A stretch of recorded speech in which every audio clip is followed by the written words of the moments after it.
Donc, vous nous demandez dans un premier temps d'approuver les orientations relatives à la mobilisation de la région pour la mobilité dans les transports ruraux.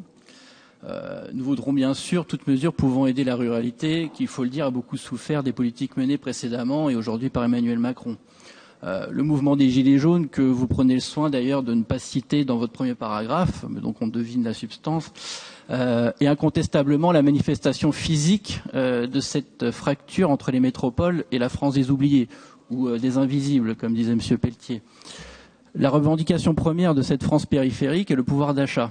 Obligé de s'excentrer des bassins d'emploi à cause du coût du logement, quitte à faire de nombreux kilomètres pour un premier temps travailler, puis pour se soigner, et enfin simplement pour faire ses courses. L'augmentation de l'ensemble des coûts liés à l'utilisation de l'automobile, sous couvert de pseudo-écologie et de soi-disant sécurité routière, a été le racket de trop.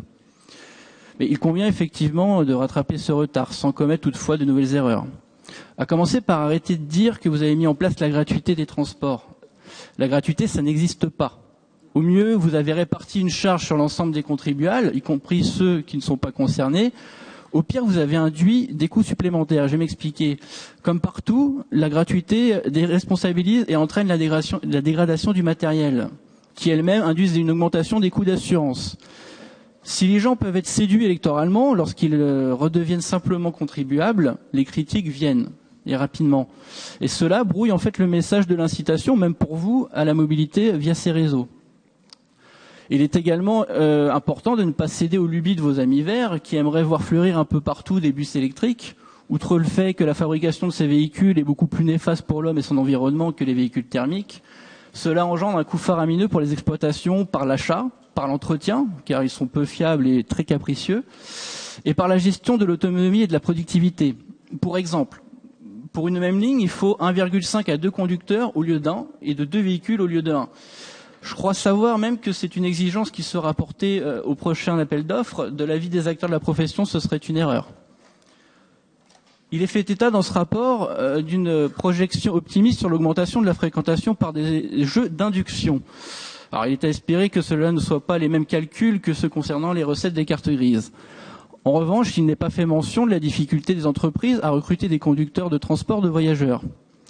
En effet, l'interurbain souffre des différences de salaire avec l'urbain, qui est d'environ 30%.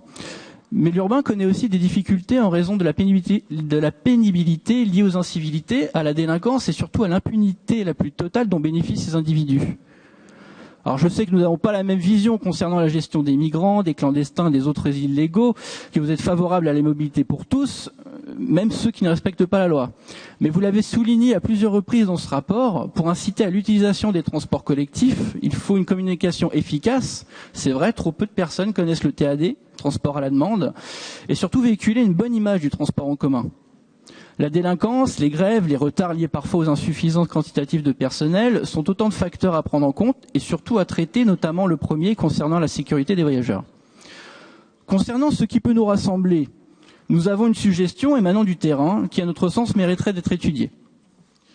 Dans certains cas, au lieu de demander aux transporteurs de s'adapter aux demandes, pourquoi ne pas travailler intelligemment et faire en sorte que ce soit la demande qui s'adapte aux transporteurs ?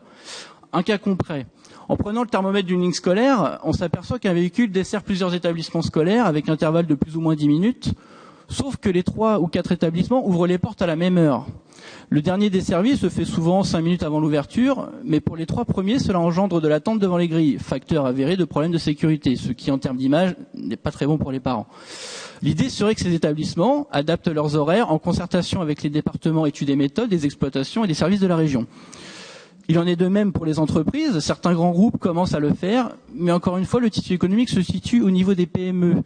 Il serait intéressant de réfléchir à une méthode d'incitation pour les secteurs qui le peuvent, pour adapter et rendre flexibles les heures d'embauche en fonction des transports en commun et même du covoiturage.